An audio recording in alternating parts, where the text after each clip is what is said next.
The conference room was quiet. Too quiet.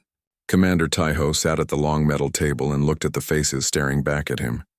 Military historians, war generals, scientists who studied battles. They all wanted to hear his story. They all wanted to know about the humans. Taiho was a Vrixian warrior. His people were known across the galaxy as the best fighters. Strong bodies, fast reflexes, sharp minds. For 300 years, no one had defeated a Vrixian army. Until Earth, he took a deep breath. His hands shook slightly. The others noticed. A Vrixian warrior never showed fear. But Taiho could not help it. When he thought about humans, his body remembered. His mind remembered. Everything remembered. "Tell us about the first contact," said one of the historians. She was from the Kelzar species with blue skin and 4 eyes. "When did you first meet the humans?" Taiho nodded slowly. 5 years ago. The Galactic Coalition wanted Earth. The planet had good resources. Rare metals, clean water, perfect location in their star system. The Coalition sent scouts first. They studied the humans for 6 months. He paused and poured water into a glass. His throat felt dry. The report said humans were weak. Class 7 species. That means smart enough to have technology, but not strong enough to defend themselves. Their bones break easily. Their skin tears. They get tired fast. They need to eat every few hours. They need sleep every day. By all measurements, they were easy targets. A young officer raised his hand. "But you defeated many Class 7 species before. What made humans different?" "Everything," Taiho said quietly. "Everything made them different. But we did not know that yet." He continued his story. "I led Battalion 7, 1,000 of our best soldiers. We trained for 2 months. We studied Earth's defenses. They had armies, yes. They had weapons. But nothing we had not seen before. Nothing we could not handle. We landed at night in their northern continent. The place was called Canada. Forest everywhere, lakes, mountains, cold air. Our intelligence said a human military base was 20 kilometers east. We would destroy it, then move to the cities. The plan was simple. We thought the war would end in 3 days." Taiho's voice grew softer. "The first human soldiers we met died quickly. Our weapons were stronger. Our armor was thicker.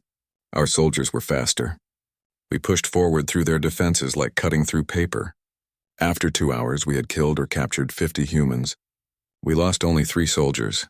I remember feeling disappointed. All the training, all the preparation, and the enemy was this weak? I called my commanders and told them we would reach the base by morning. Maybe we would finish the entire continent by the next day." He stopped talking and stared at his hands. The room waited. Finally, someone asked, "What happened next?" "The humans changed," Taiho said. "Or maybe they were always like that and we just did not see it yet. We captured a group of human soldiers, 5 of them. They were injured, bleeding. One had a broken arm. Their leader was a woman named Corporal Yuna. Small, maybe 60 kilograms. Young. She looked at us with these eyes. Not afraid, not angry, just watching, thinking. We kept them in a secured area while we moved forward. Standard procedure. But then something strange happened. The human prisoners started talking to each other. We could not understand their language completely yet, but our translators picked up some words. They were not crying, not begging. They were planning. 2 hours later, an explosion hit our left flank, then our right, then our rear. Human soldiers came from everywhere, not attacking directly, hitting us and running away, again and again, like insects. We killed many of them, but they kept coming. And our prisoners, they escaped during the confusion. All 5 of them, including that woman Yuna with her broken arm. One of the generals interrupted, "But you still had superior numbers. Superior weapons. How did 5 escaped prisoners matter?" Taiho laughed. It was not a happy sound, because those 5 prisoners knew our position. They knew our numbers. They knew our weak points, and somehow they communicated all of that to their people. Within 1 hour, human forces knew everything about us. The attacks became more accurate. They hit our supply trucks. They destroyed our communication towers. They targeted our medical station. Not random attacks. Precise attacks. Planned attacks. We realized the humans had been watching us the whole time, studying us, just like we studied them. By morning, we had not reached the base. We were still in the forest, fighting small groups of humans who appeared and disappeared like ghosts. My battalion lost 30 soldiers that night, not from big battles, from tiny attacks. 1 soldier here, 2 soldiers there. Death by 1,000 cuts, the humans call it. Taiho stood up and walked to the window. Outside, stars filled the darkness of space. Somewhere out there was Earth. He could feel it. I called for reinforcements. Command sent another 500 soldiers. They arrived the next day. We thought, now we have 1,500 warriors. Surely we can defeat these weak humans now. He turned back to face the room. The reinforcements never reached us. Humans ambushed them 50 kilometers away. Not with big weapons. With traps. Hidden explosives. Attacks from far away with rifles. By the time the reinforcements fought through to us, they had lost 200 soldiers. 200. Against an enemy they could barely see. That is when I saw her again. Yuna. She was leading a squad of 10 human soldiers. They attacked our eastern position. We had 50 soldiers guarding that area. 50 trained Vrixian warriors against 11 humans. The battle lasted 20 minutes. We won. We killed 6 of the humans. But we lost 18 soldiers, 18. And Yuna? She survived. Injured again, but alive. I watched her retreat into the forest with her remaining soldiers. She moved slowly because of her injuries, but she did not stop. She looked back once. Our eyes met across the battlefield. She nodded at me. Actually nodded. Like we were equals. Like she knew something I did not. The room was completely silent now. Taiho sat back down. That was just the first day. One day, we thought humans were weak. We thought we would win easily. We were wrong. So very wrong. What did Command say? Asked the Kelzar historian. Command said we were being too careful. Too slow. They said humans were playing tricks using their terrain knowledge. They said once we reached open ground, once we got to the cities, we would crush them. They ordered us to push forward faster. Taiho's voice dropped to almost a whisper. So we did. We pushed forward. And that is when we learned the real truth about humans. That is when the nightmare truly began. He looked around the room at all the faces watching him, warriors from a dozen different species, all of them confident, all of them thinking they were strong, all of them believing they could never be defeated. Before I continue, Taiho said, I need you to understand something. Everything you think you know about warfare is wrong. Everything you believe about strength is incomplete. Because humans are not like any enemy you have ever faced. They are not stronger than us. They are not faster. They are not smarter. But they have something else. Something we did not understand until it was too late. They never stop. The young officer who spoke earlier raised his hand again. What do you mean they never stop? Taiho stood again. His hands were steady now. The fear was still there, but so was something else. Respect. That is what the rest of my story is about. That is what I need you to understand. Because one day you might fight humans too. And if that day comes, you need to know what you are facing. You need to know why I am still afraid. 5 years after the war ended. He looked at each person in the room. The first day we thought we were hunting humans. We were wrong. We were never the hunters. From the very beginning, from the moment we landed on their planet, we were the prey. We just did not know it yet. The second day began badly. Taiho's forces had spent the night in defensive positions, rotating guards, trying to rest. But the humans had not let them rest. Small attacks came every 2 hours. Nothing big. Just enough to keep everyone awake. Keep everyone nervous. Keep everyone tired. By morning, every Vrixian soldier looked exhausted. Their eyes were red. Their movements were slow.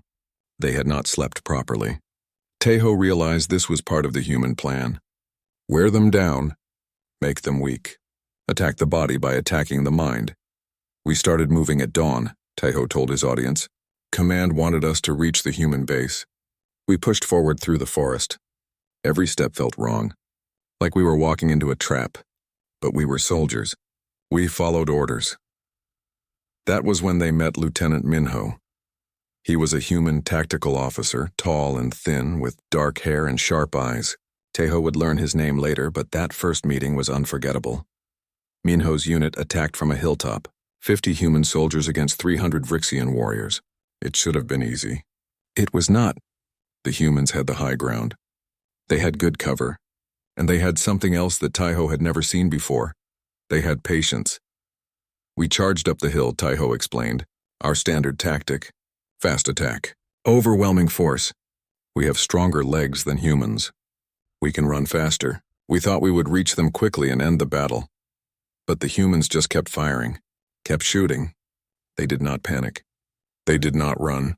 Some of them died, yes, but the others kept fighting. And when we finally reached the top of the hill, the humans retreated, not running away in fear. Retreating in order, moving back to new positions. Still shooting at us, Tejo paused and took another sip of water. We chased them. For 3 hours, we chased them through the forest. Every time we got close, they would stop and fight. Kill a few of our soldiers, then retreat again, leading us deeper into the wilderness. Away from our supplies, away from our support, one of the generals spoke up. This is basic guerrilla warfare. We have faced such tactics before. Yes, Tejo agreed. But not like this. Not for this long. Most species fight for a few hours, then need to rest. Their bodies get tired. Their soldiers need food. Need water, need sleep. But humans, they kept going. Hour after hour, we were the ones getting tired. We were the ones who needed to stop. I did not understand it then. Phyrexians are stronger than humans, faster, better in every physical way. But humans have something in their biology, something their evolution gave them. They can keep moving for days, literally days without stopping. They are endurance hunters, persistence predators. The room fell silent as people absorbed this information. A persistence predator, an animal that does not catch its prey by being faster or stronger, but by never giving up the chase, by following and following until the prey collapses from exhaustion. After 6 hours of chasing Minho's unit, I ordered my soldiers to stop. Tejo continued. We needed rest. We needed food. We had been fighting and running since dawn. My best warriors were collapsing. Some were vomiting from exhaustion. Others had muscle cramps. We were destroying our own bodies, and we made camp in a clearing. Posted guards. Tried to rest. That is when we saw them. The humans, standing at the edge of the forest. Just standing there, watching us, not attacking, just waiting. I counted 20 human soldiers. They looked tired, yes, dirty. Some were bleeding from wounds, but they were standing. Still moving, still ready. How? How are they still going? A xenobiologist in the audience raised her hand. Commander Tejo, human endurance is legendary in the scientific community. They evolved on a planet with extreme conditions. Their bodies adapted to keep moving for extended periods. It is one of their few physical advantages. I know that now, Tejo said bitterly, but we did not know it then. We thought we could outlast them. We thought wrong. After 2 hours of rest, the humans attacked again. Not a big attack, just enough to make us move, to stop us from sleeping. And when we moved, they followed. Always following, never stopping. This went on for 3 days.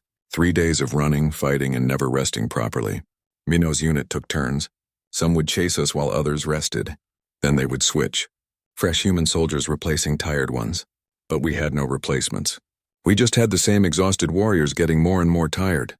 Tejo's voice grew darker. On the 3rd day, something broke inside my soldiers. Not their bodies. Their minds, fear, real fear. They had never been hunted before. Never been prey. And now they understood what it felt like. To be chased by something that never stops. Never quits. Never gives up. Soldiers started making mistakes. Missing obvious dangers. Walking into traps. Friendly fire incidents. When people are that tired, that scared, they stop thinking clearly. And the humans knew this. They had planned for this. They were not just fighting our bodies. They were fighting our minds. The young officer from earlier spoke again. But you had superior weapons. Superior armor. Why not just turn and fight? Make a stand? We did, Tejo replied. Many times. And we won those fights. But winning cost us. Every battle we lost soldiers. Not many, maybe 5 here. 10 there. But the losses added up. And the humans, they accepted their losses. That was the terrifying part. They knew some of them would die and they accepted it. Planned for it. Kept coming anyway. Most species stop fighting when casualties get too high. Self-preservation kicks in. But humans have this concept called acceptable losses. They decide before the battle how many deaths they can accept. And as long as the number stays below that, they keep fighting. Keep attacking, keep advancing. Tejo stood and walked around the table. His movements were agitated now, reliving the memories. Then we discovered another problem. Temperature. We tried to escape to the mountains where it was cold. Phyrexians handle cold better than most species. We thought the humans could not follow us there. They followed us, wearing thick clothes, special equipment. moving slower than before but still moving. I could not believe it. How could they survive in that cold? Their home planet must be frozen, I thought. But no. I learned later that Earth has every type of climate. Frozen poles, hot deserts, wet jungles, dry plains. Humans evolved to survive in all of them. So we ran to the desert. Hot sand, burning sun. Surely they could not follow us there, surely. Taiho laughed without humor. They followed us. With water bottles. With special hats to block the sun. With light clothing. Still following. Always following. Never stopping. That is when I understood. Earth is a death world, a planet with extreme conditions that change constantly. And humans are death world survivors. They can live almost anywhere. Adapt to almost anything. Temperature does not stop them. Terrain does not stop them. Nothing stops them. One of the historians asked, "What about night? Surely you could escape at night?" "Most species cannot see well in darkness." Taiho turned to face her. His expression was haunted. Night was worse. Much worse. Phyrexian eyes are designed for daylight. We see well during the day. At night we need lights, equipment, technology, but humans, they see better at night than during the day. Not perfect vision, but good enough. Good enough to hunt. They attacked us mostly at night, moving quietly through the darkness. We would hear sounds, see shadows, never know where they were. Our lights gave away our positions. Their darkness hid them. It was psychological torture. And when morning came, we tried to rest. But the humans used daytime to resupply, to coordinate, to plan their next attack. They fought a 24-hour war while we could only fight for 12 hours. They had twice as much time, twice as many opportunities. Taiho sat back down heavily. By the end of the first month, my battalion was destroyed. Not in one big battle, in 1,000 small ones. We started with 1,000 soldiers. We ended with 200. And we had only moved 50 kilometers. 50 kilometers in 30 days. Command sent more troops, fresh battalions. I told them what we faced. I warned them. They did not listen. They thought I was exaggerating, making excuses for failure. So they sent 5,000 soldiers, elite warriors, the best of the best. The humans did the same thing to them, chased them, wore them down, attacked at night, used the terrain, used the weather, used everything. 3 months later, those 5,000 soldiers were reduced to 1,000, not from any great battle, from exhaustion, from fear, from the slow, steady, unstoppable pressure of fighting humans. The room was completely silent. Everyone understood now. This was not a story about battles. This was a story about hunting, about being hunted, about facing an enemy that had evolution itself as a weapon. Taiho looked around the room. "You asked me to tell you about fighting humans. This is what fighting humans means. It means running. It means fear. It means never sleeping properly. It means looking over your shoulder constantly. It means knowing that somewhere, somehow, they are still coming, still following, still hunting. And the worst part? This was just them defending their home. Imagine what they would be like if they were attacking. Imagine if they were the ones who wanted something from you." He paused, letting that sink in. "That is why I'm afraid. Not because humans are stronger than us, but because they never stop being strong. Their strength is not in their muscles. It is in their minds, in their determination, in their absolute refusal to quit." 4 months into the war, Command sent Major Sora to study the situation. She was a psychological warfare specialist, trained to understand enemy behavior and find weaknesses. Taiho met her at the temporary base in what humans called Montana. She arrived with confidence, Taiho told his audience, like all of us had when we first came to Earth. She looked at our exhausted soldiers and thought we were weak, thought we had failed because we were not strong enough. I tried to warn her. She did not listen. Sora spent 3 weeks analyzing human behavior. She studied their tactics, read their history, watched recordings of battles. What she found changed everything, not just for her but for the entire Phyrexian understanding of warfare. "Humans are pack animals," Sora explained in her report. Taiho remembered every word. "Most intelligent species compete with each other, fight for dominance, establish hierarchies through combat. But humans cooperate at a level we have never seen. They care for their wounded. They die for their friends. They fight harder when protecting others than when protecting themselves." Taiho continued the story. She showed me videos from Earth's history. Humans once domesticated wolves, apex predators. They turned them into dogs, loyal companions. They also befriended horses, large, powerful animals that could kill them easily. They worked with these animals, partnered with them, made them family. Do you understand what that means? It means humans can take their enemies and turn them into friends. They have done it throughout their history, with animals, with each other. What if they tried to do that with us? The xenobiologist spoke again. That is fascinating. Social bonding at that level would create incredible unit cohesion. No wonder they fight so effectively. It gets worse, Tejo said. Sora discovered something else. Human military doctrine includes something called acceptable losses. They plan for casualties before battle. They expect some soldiers to die, and they accept it. Not with happiness, but with cold calculation. If the mission succeeds, the deaths are worth it. That level of pragmatic thinking combined with emotional bonding creates soldiers who fight with both logic and passion. Most species cannot do that. Either they are logical and cold or emotional and reckless. Humans are both at the same time. They calculate odds while crying for their friends. They plan strategies while mourning their losses. They are contradictions that somehow work. Then came the battle that broke everything. The Battle of New Seattle. Tejo's remaining forces, combined with reinforcements, totaled about 3,000 soldiers. They fortified the ruins of a human city. Strong walls, good defenses, plenty of supplies. They would make their stand there. Force the humans into direct combat. Win through superior firepower. The human forces surrounded us, Tejo explained, led by Commander Daehyun. He was older than most human soldiers. Gray hair, calm eyes. He did not look like a warrior. He looked like a teacher. That should have been our first warning. We expected them to attack. They did not. They just waited. Cut off our supply lines. Set up positions around the city. Settled in, like they had all the time in the world. And we waited too. Days passed, a week. 2 weeks. Our supplies started running low. That was when the broadcast started. Human soldiers speaking perfect Vrixian. Not threats, not demands. Just talking, telling stories, explaining things. They told us about Earth's history, Tejo said quietly, about their own wars, how they fought each other for thousands of years, killed millions of their own people, nearly destroyed their planet multiple times, and then they stopped, chose peace, built a united world government, ended their wars. They told us about the Geneva Conventions, rules for warfare, rules about treating prisoners with dignity, rules about helping wounded enemies, rules about not harming civilians. They created laws for war, laws to preserve humanity even during killing. Can you imagine? Rules for how to fight fairly?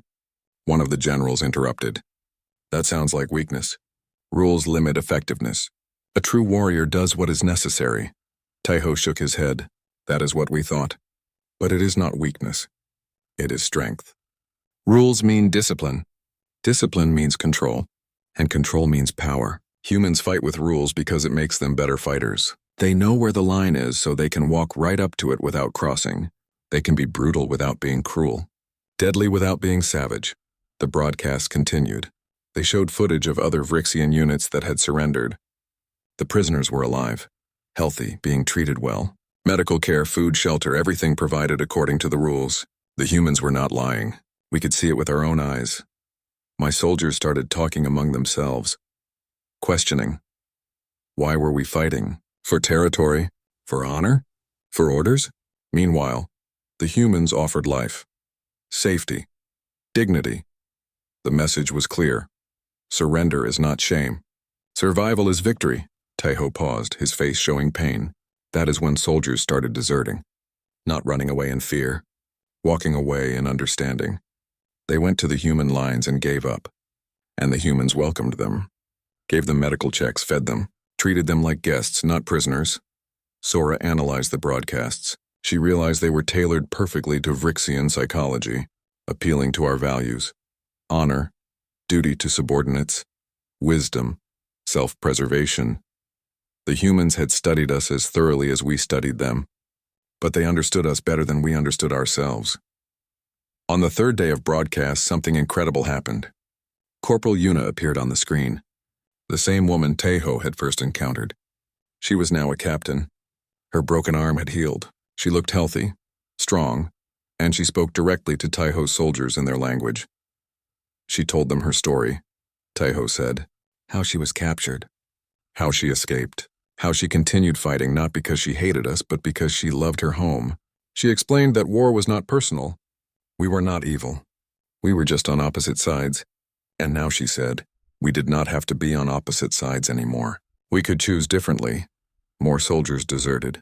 50 on the third day, 100 on the fourth. By the fifth day, I had lost a third of my forces without a single shot being fired. And the worst part? I understood why they left. The humans were offering something better than victory. They were offering peace. Then came the night that changed everything. Lieutenant Minho walked through the front gate. Just walked in, carrying a white flag, surrounded by deserting Vrixian soldiers who vouched for him. He asked to speak with Taiho personally. We met in what used to be a human office building. Taiho remembered. Minho sat across from me. He looked tired but calm. He put a document on the table. Surrender terms. I read them.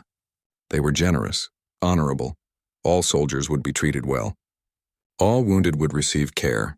All prisoners would be returned after the war ended. No trials, no punishments. Just peace. I asked him why.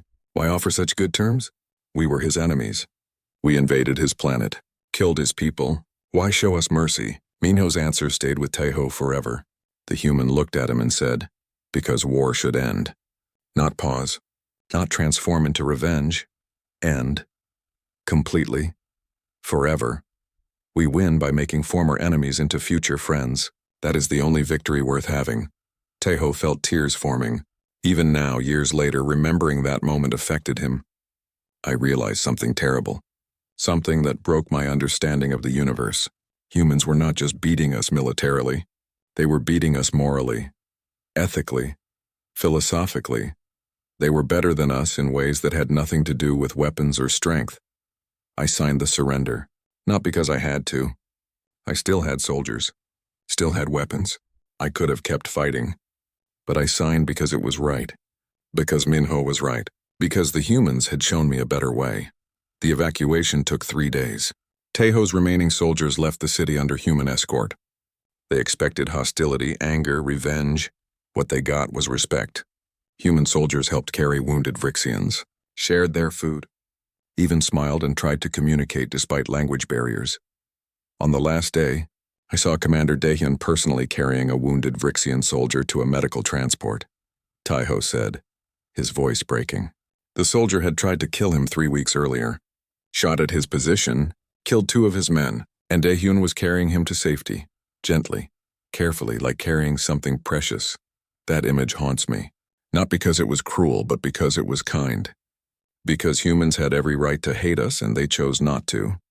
They chose forgiveness. They chose mercy. They chose to be better than their worst impulses. Taiho looked around the room at all the warriors listening to his story. You want to know what makes humans frightening? Not their weapons, not their tactics, not their endurance. What makes them frightening is their capacity for goodness even during war. They can kill you and then cry about it. They can defeat you and then help you. They can win and then share the victory. That is power, real power. The power to be strong and kind at the same time. The power to win without destroying. The power to fight without hatred. Humans have that power. And that is why I am still afraid of them, because you cannot defeat an enemy who wants to be your friend. The prisoner facility was not what Taiho expected. He thought there would be cages, guards with weapons, cold rooms, dark cells. Instead, he arrived at what looked like a small town. Buildings with windows, gardens with plants, open spaces where prisoners could walk around. This is temporary housing until the war ends, explained the human officer who processed them. His name was Sergeant Hyunwoo. He had kind eyes but sad ones. You will be safe here, fed, given medical care. Allowed to communicate with your families back home. All according to Galactic Convention. Taiho could not believe it. You are treating us like guests, he said in broken human language. He had been learning English during the final weeks of fighting. Hyunwoo smiled slightly. Not guests. Prisoners of war, but prisoners with rights. With dignity. You fought for your side. We fought for ours. Now the fighting is over. Now we take care of each other. The medical center was run by Dr. Jiwoo, a human xenobiologist who specialized in alien physiology. She examined every Vrixian prisoner personally, checked their wounds, treated their illnesses, asked about their pain levels, adjusted their treatments based on their biology. Your species heals faster than humans, she explained to Taiho during his checkup. But you are more sensitive to certain medications. I am learning as I go. Every patient teaches me something new. Why do you care? Taiho asked. We are your enemies. Dr. Jiwoo looked at him with those intense human eyes. You are my patients. That comes first. Enemy, friend, stranger. Does not matter. If you are sick or hurt, I help you. That is what doctors do. Taiho learned that Dr. Jiwoo had been working for 48 hours straight when Major Sora arrived with complications from a battlefield injury. Infection had set in. Her system was failing. Dr. Jiwoo operated for 6 hours, saved her life, then collapsed from exhaustion. When she woke up, the first thing she did was check on Sora. That level of dedication, Taiho told his audience, was not unique. All the human staff showed it. Guards, doctors, administrators, kitchen workers. Everyone treated us with respect, with care, even when they had every reason to hate us. Specialist Kyung ran the cultural exchange program. She was a linguist who spoke 17 languages, including basic Vrixian. She organized classes where humans taught prisoners about Earth, and prisoners taught humans about their worlds. We learn from each other, Kyung explained during the first session. War happens because of misunderstanding. Peace happens because of communication. So we communicate. Through these classes, Taiho learned things about humanity that shocked him. They had over 7,000 languages on one planet, thousands of different cultures, hundreds of different governments throughout their history. They were not a unified species that naturally cooperated. They had learned to cooperate despite their differences. Earth had 2 world wars, Kyung taught them.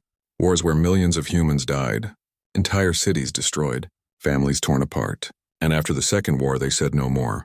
They created the United Nations. International laws, human rights. They built peace from the ashes of destruction. One day, Taiho asked her about the Geneva Conventions, those rules for warfare that humans followed so carefully. Where did they come from? From suffering, Kyung answered simply. After seeing what war could do, humans decided there must be limits. Even in fighting, even in killing, there must be honor, must be mercy, must be humanity. So they wrote the rules, not to make war easier, but to make warriors better. Taiho's most difficult interaction was with Sergeant Hyunwoo. He discovered that Hyunwoo's family had died in the initial Vrixian bombardment of Seattle. His wife, his 2 children, his parents, all dead in one strike. Yet Hyunwoo treated prisoners fairly, kindly even, never showed hatred. How? Taiho asked him one day. How do you not hate us? We killed your family. Hyunwoo was quiet for a long time. When he spoke, his voice was soft. I did hate you. For months I hated every Vrixian. Wanted revenge. Wanted to hurt you like I was hurt. But my wife would not want that. She taught children, believed in education, in understanding, in peace. If I become cruel because of her death, then I dishonor her memory. My children were 6 and 8 years old. They loved stories about space, about aliens, about meeting new species and making friends. If they could see me now working with aliens, would I want them to see hatred or hope? Revenge or recovery? Taiho felt something break inside him. A Vrixian did not cry, but he came close that day. I am sorry, he said. The words felt empty, worthless, but necessary. I know, Hyunwoo replied, and I forgive you. Not because you deserve it, because I need to. Forgiveness is not for you. It is for me, so I can keep living, keep being human. 6 months into captivity, everything changed. The Galactic Coalition sent a rescue fleet. They had finally mobilized enough forces to challenge Earth. They came to liberate the prisoners, to defeat the humans, to conquer the planet properly.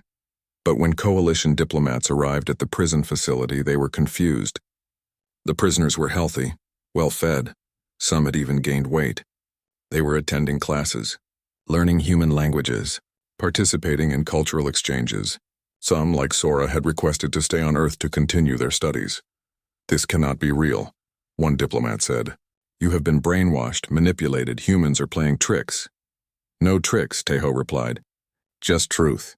Humans treat their prisoners well because their rules demand it. Their honor demands it.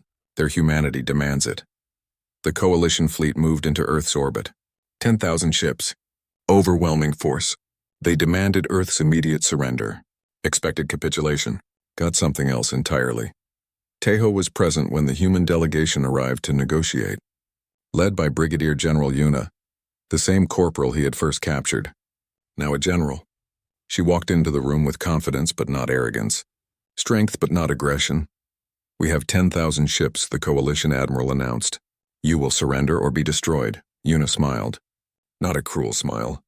Almost sad. "You have 10,000 ships. That is impressive. We have been counting them as they arrived. Would you like to know how many ships we have?" She activated a holographic display. It showed space around Earth, and in that space were markers. Thousands of markers. Each one representing a human stealth vessel. Ships that had been there all along.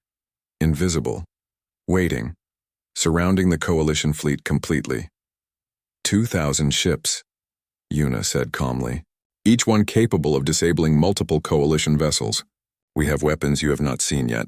Technology we have not used. We could destroy your fleet. Right now." In minutes, the room was silent. The coalition diplomats looked at each other in shock. Their fleet was trapped. Surrounded. Defeated before they even knew there was a battle. "But," Yuna continued, "we do not want to destroy you.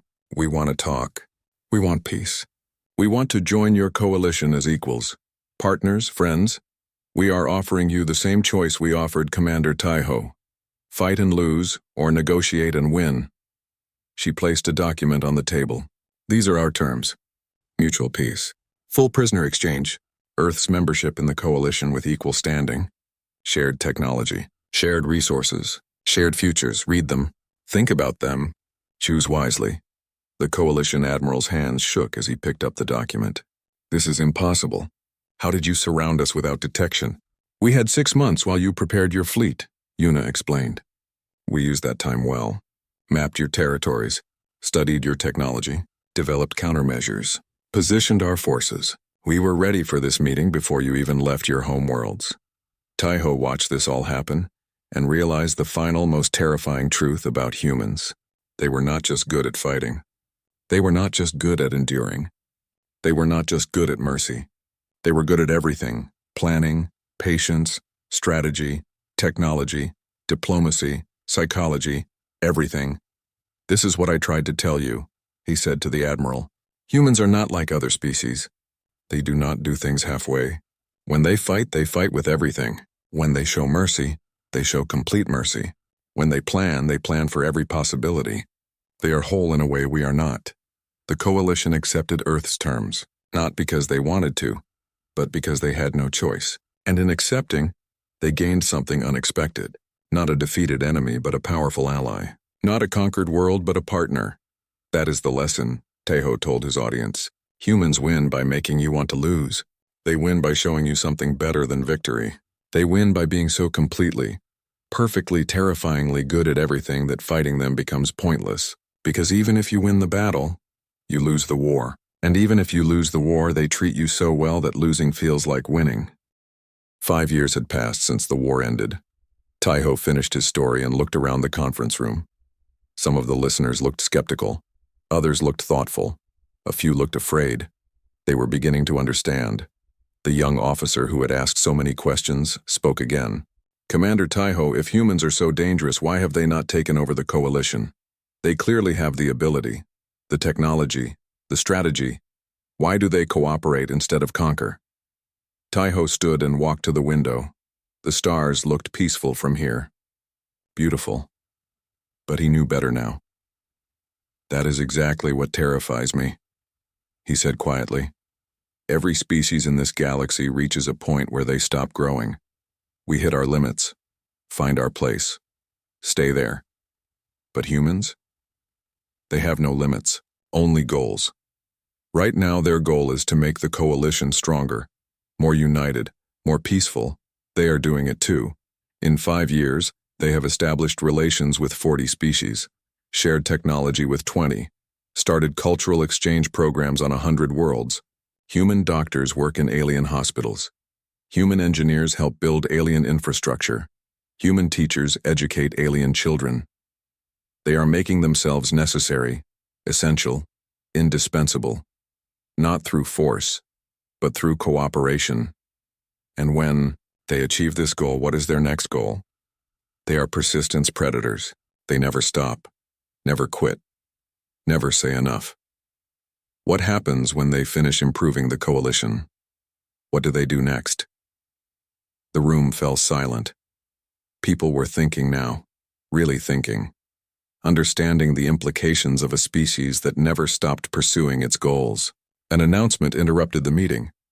Earth's delegation had arrived for the Coalition Summit. The panel adjourned to greet them. Taiho went too, reluctantly. He had not seen his former opponents in over a year. The delegation was impressive. Yuna, now a Coalition Defense Coordinator.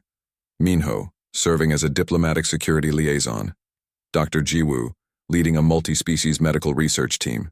Kyung, coordinating cultural programs across 200 worlds. Commander Daehyun, now Earth's ambassador to the entire coalition. They greeted Taiho like an old friend. Yuna embraced him. A human gesture he had learned meant trust and affection. It still felt strange, but also good. Warm. Safe. Commander, Yuna said with genuine warmth, thank you for telling your story. It is important that people understand what happened.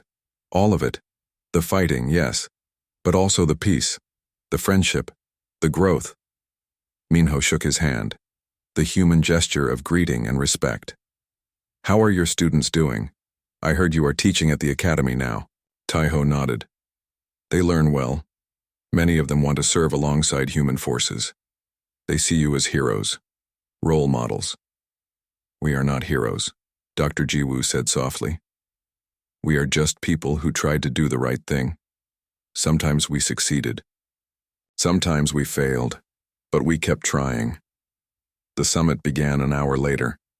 Representatives from every coalition species gathered in the Grand Hall. Earth's presentation was last.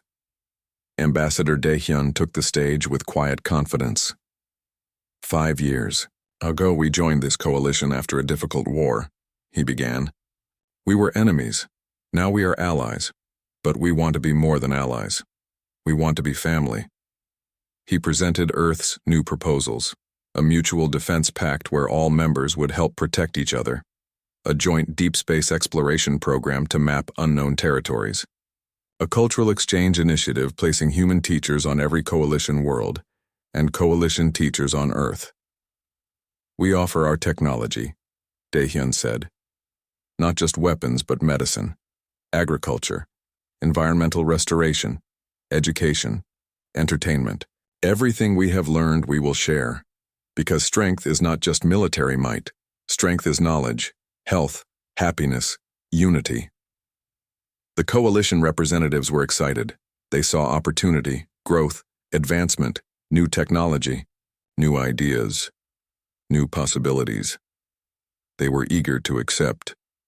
But Taiho saw something different. He saw the pattern, the slow, steady, unstoppable spread of human influence, not through conquest, through cooperation, making themselves necessary, building relationships, creating dependencies, becoming essential to every aspect of coalition life. This was what a persistence predator did, not chasing, not attacking, just walking alongside, patiently, endlessly, until the prey did not even realize it was being hunted, until the prey wanted to be caught. After the presentation, Taiho stood on a balcony overlooking the city, Earth's capital, Geneva. Clean streets, green parks, happy people from dozens of species walking together, talking, laughing, living. Daehyun joined him. The old human carried 2 drinks. He offered one to Taiho, a human custom, sharing drinks while talking, building friendship. You are afraid of us, Daehyun observed. Not a question, a statement. He knew. Yes, Taiho admitted. No point in lying. Humans were too good at reading emotions, at understanding thoughts, at seeing truth. Good, Daehyun replied. That surprised Taiho. Fear means respect. Respect means understanding. You understand us better than most. We need people like you, Taiho. People who remember that peace is not automatic. It is chosen, every day, by every species, including us. The old ambassador sipped his drink. We are not perfect. We have darkness inside us, capacity for terrible things, violence, cruelty, destruction. We have done terrible things in our history, to our planet, to each other, to other species.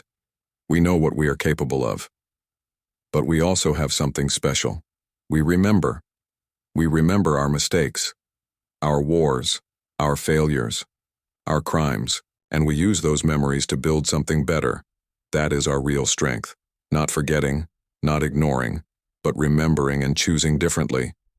He turned to face Taiho directly. Help us remember. Help us stay better. Keep questioning us. Keep watching us. Keep being afraid of what we might become. Because that fear keeps us honest, keeps us careful, keeps us human. Daehyun extended his hand. The gesture of friendship, of trust, of partnership. That is what friends do. They help each other be better. Taiho looked at that hand. 5 years ago, he would have seen an enemy, a threat, a conqueror. Now he saw something else, a partner, a teacher, a friend. He took the hand, shook it firmly, the human way. I will help, Taiho promised. I will remember. I will teach others to remember, and I will keep being afraid. Not because I hate you, but because I respect you, because I understand what you are capable of. Daehyun smiled. A real smile, genuine, warm. That is all we ask. Thank you, my friend. 10 years later, Taiho taught at Earth's first interstellar military academy. His course on human combat doctrine was the most popular in the institution. Students from every coalition species attended. They wanted to learn, wanted to understand, wanted to be like humans. On his desk sat a photograph. Yuna, Minho, Daehyun, Hana, Dr. Jiwoo, Kyung, Hyunwoo, Sora, and himself. Former enemies, now colleagues, now friends, all smiling, all alive, all choosing peace every day. Students often asked why he kept the photo there. It was old now, faded. Other teachers had newer pictures, more formal ones, but Taiho kept this one. To remember, he told them every time. The most frightening thing about humans is not their capacity for war. It is their capacity for peace. Because war is easy. You fight, you win or lose, done. But peace? Peace requires something harder. It requires change. Real change. Deep change. Changing who you are at your core. And humans are very, very good at change. They change themselves. They change their enemies. They change everything around them. Not through force, through example, through persistence, through being so completely, perfectly, unstoppably better that you want to change too, want to be better too. That is why they won, not because they were stronger than us, but because they never stopped trying to be better. Better fighters, better thinkers, better friends, better beings. And they made us want to be better too. As his students filed out, chattering excitedly about tactics and strategies and human methods, Taiho looked at the photo again, at those faces, those friends, those impossible, terrifying, wonderful humans. He was still afraid of them, still in awe of them, still trying to understand them. But now, he was also grateful to them, because they had shown him something he never knew existed. A way to win that made everyone winners, a way to fight that ended in friendship, a way to be strong that included being kind. The galaxy was different now, better, not perfect. Still problems, still conflicts, still difficulties, but better, and that better was spreading, growing, reaching every corner of known space, carried by humans and those who learned from them, those who chose to be better. Taiho picked up the photo and looked closely at the human faces, smiling, always smiling, happy, confident, patient, persistent, unstoppable. Not because they could not be stopped, but because they did not need to be. Because what they were doing was right, was good, was worth continuing forever. Thank you, he whispered to the image, for showing us a better way. for never giving up on us, for being friends when we were enemies, for being teachers when we were students, for being human when we needed to learn what that means. He placed the photo back on his desk, in its place of honor, where it would stay, forever reminding him of the most important lesson he ever learned. Humans were not frightening because they were strong. They were frightening because they were good.